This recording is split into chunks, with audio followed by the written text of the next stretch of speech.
बिस्मिल्लाहिर्रहमानिर्रहीम। अस्सलाम वालेकुम students, I hope you are well.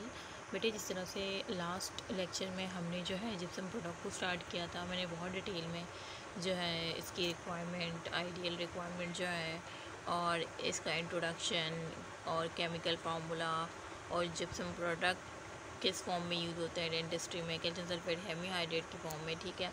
तो ये और साथ में टाइप बताई थी मैंने, ठीक है।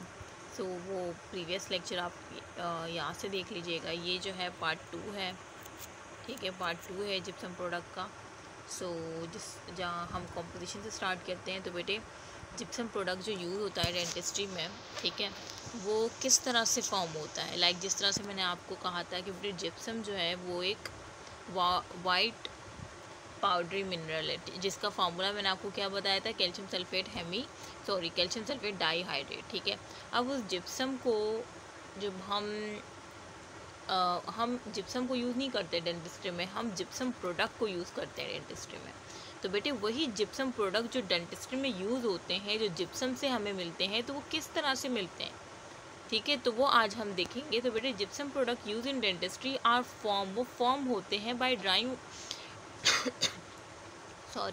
Driving off part of water of crystallization from gypsum to form calcium sulphate hemihydrate. हम क्या करते हैं, आपको पता है कि जिप्सम का फार्मूला है कैल्शियम सल्फेट डाईहाइड्रेट। हम जो है उसको हम वाटर को क्या कर देते हैं, driving off part of water of crystallization, हम उसको निकाल देते हैं जिप्सम से, ठीक है। डाईहाइड्रेट था ना, अब ये क्या है, अब ये हेमीहाइड्रेट है, ठीक है। अच्छा, और साथ में वाटर आपको अलग से मिल रहा है, ठीक है। तो कैल्शियम सल्फेट डाईहाइड्रेट से कैल्शियम सल्फेट हेमीहाइड्रेट आपको मिल गया है। अब यही कैल्शियम सल्फेट हेमीहाइड्रेट को हम यूज़ करते हैं डेंटिस्ट्री में, ठीक है। अच्छा, डेंटल प्लास्टर क्या होता है, डेंटल प्लास्टर को हम प्लास्टर ऑफ पेरिस भी कहते हैं, ठीक है। Dental plaster is indistinguishable from the white plaster used in orthopedics for stabilizing fractured limbs during bone healing. Plaster is produced by process known as calcination. बेटे ये जो डेंटल प्लास्टर है, ये जो प्लास्टर ऑफ पेरिस है, ये किस तरह से आपको मिलता है, ये एक कैल्सिनेशन की प्रोसेस से आपको मिलता है, ठीक है।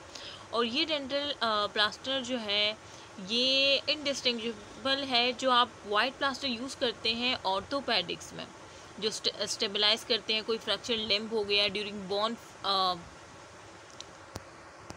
ठीक है, ड्यूरिंग बोन हीलिंग, जब किसी का एक्सीडेंट हो जाता है, ठीक है, तो बोन हीलिंग के लिए मतलब जो वाइट प्लास्टर यूज़ होता है ना, ये सेम वैसा ही होता है डेंटल प्लास्टर, जिसे हम प्लास्टर ऑफ पेरिस भी कहते हैं। तो ये इनडिस्टिंग्विशेबल, मतलब आप इसको डिस्टिंग्विश नहीं कर सकते, सेम ही होता है। Gypsum is heated to a temperature of about 120 degree in order to drive off part of water of crystallization. अब हम किस तरह से ड्राइव ऑफ करते हैं, जो part of water of crystallization है जिप्सम से, वो किस तरह से करते हैं बेटे, जाहिर से बात है टेम्परेचर दे के करेंगे। और कितना टेम्परेचर देंगे, 120 डिग्री सेल्सियस का टेम्परेचर देते हैं, ठीक है। इसकी वजह से क्या हो जाते हैं, जो वाटर ऑफ क्रिस्टलाइजेशन है वो ड्राइव ऑफ हो जाते हैं जिप्सम से, और हमें क्या मिलता है, this produce irregular porous particle.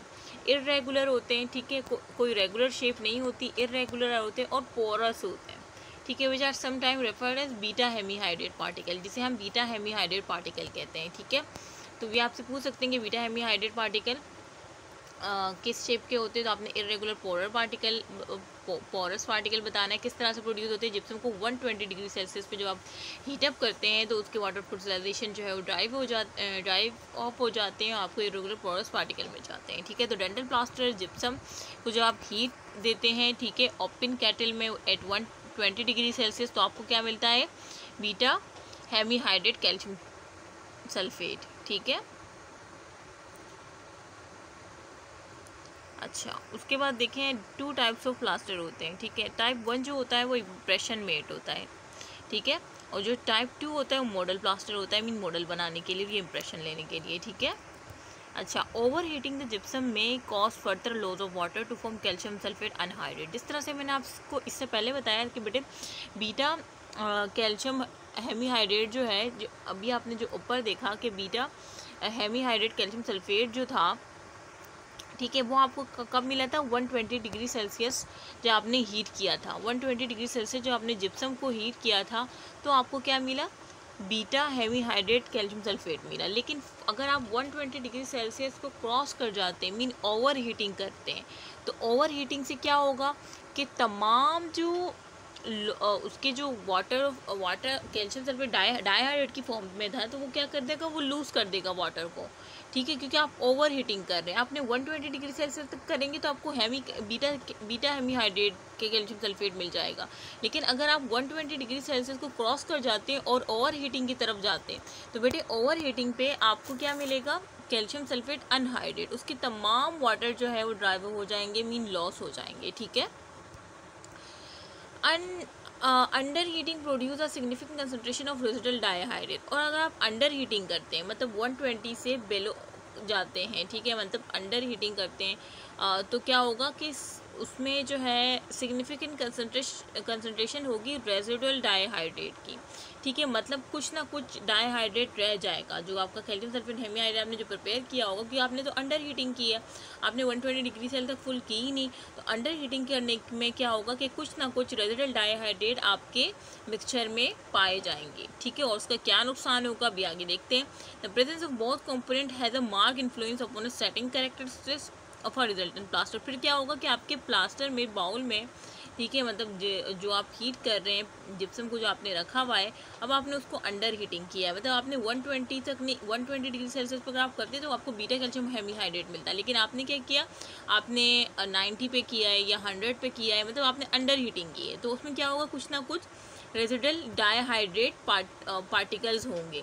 तो अब उसका क्या इफेक्ट होगा बेटे, उससे क्या होगा, जो सेटिंग कैरेक्टरिस्टिक है वो रिजल्टेंट जो प्लास्टर आप बना रहे हैं, प्लास्टर उसकी वो चेंज हो जाएगी, सेटिंग हो गई, ठीक है, सेटिंग कैरेक्टरिस्टिक, तो उसमें आपको फिर इशू आएगा, ठीक है।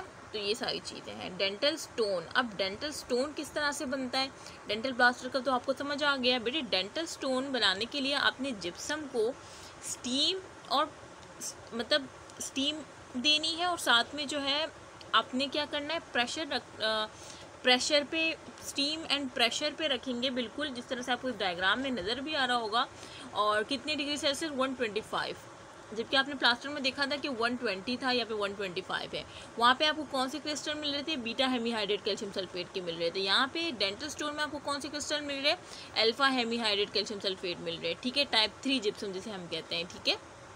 और ये इस तरह से येलो का कलर आपको नज़र आ रहा है, ठीक है। और ये स्टीम और प्रेशर पे हुआ है 125 डिग्री सेल्सियस पे। टेम्परेचर लाजमी याद रखिएगा, डेंटल स्टोन में स्टीम एंड प्रेशर पे 120 डिग्री सेल्सियस पे हम करते हैं तो अल्फा हेमीहाइड्रेट कैल्शियम सल्फेट मिलता है। जबकि डेंटल प्लास्टर में आपने देखा था कि 120 डिग्री सेल्सियस पे जब हमने जिप्सम को हीट किया था तो बीटा हेमीहाइड्रेट कैल्शियम सल्फेट मिले थे। और बीटा हेमीहाइड्रेट क्या थे, इर्रेगुलर थे, ठीक है, पोरस थे। जबकि अल्फा हेमीहाइड्रेट क्या होते हैं, ये रेगुलर होते हैं, ठीक है, ये रेगुलर होते हैं। और ये लेस पोरस होते हैं, वो मोर पोरस थे, ठीक है, जो बीटा हेमीहाइड्रेट की बात कर रही हूँ। अच्छा, डेंटल स्टोन इम्प्रूव, अब इसमें क्या होता है, जिप्सम लिया आपने, 30% कैल्शियम क्लोराइड लिया, और 100 डिग्री सेल्सियस पे आपने जिप्सम के साथ क्या किया, 30% आपने कैल्शियम क्लोराइड लिया और 100 डिग्री सेल्सियस पे हीटअप करना स्टार्ट कर दिया। तो इससे क्या हुआ, आपको अल्फ़ा हेमीहाइड्रेट कैल्शियम सल्फेट ही मिला, लेकिन आपको टाइप 4 मिला, जिसे टाइप 4, ये जो टाइप 3 मैं कह रही हूँ, ये बेटे जिसने फर्स्ट लेक्चर लिया होगा ना, तो उसको समझ आ रही होगी कि मैम क्या मतलब है मैम का टाइप 4। इससे पहले हमने टाइप 3 कहा, तो बेटे टाइप 4 मैंने आपको बताया था ना, जो डाई स्टोन होती है, जिसे हम डाई मॉडल्स प्रिपेयर करते हैं, डाई बनाते हैं, जिसकी हाई स्ट्रेंथ और लो एक्सपेंशन होती है। और टाइप 5 में हमने क्या देखा था कि हाई स्ट्रेंथ और हाई एक्सपेंशन है और डाई बनाने में यूज़ होती है, ये हम डिस्कस कर चुके हैं। तो बेटे टाइप 4 और टाइप 5 में दोनों में डेंटल स्टोन होता है जो कि डाई में यूज़ होता है। डिफरेंस क्या होता है, दोनों की हाई स्ट्रेंथ होती है, लेकिन टाइप 4 की लो एक्सपेंशन होती है और टाइप 5 की हाई एक्सपेंशन होती है, ठीक है, ये डिफरेंस मैंने आपको रिवाइज भी करवा दिया। तो बेटे डेंटल स्टोन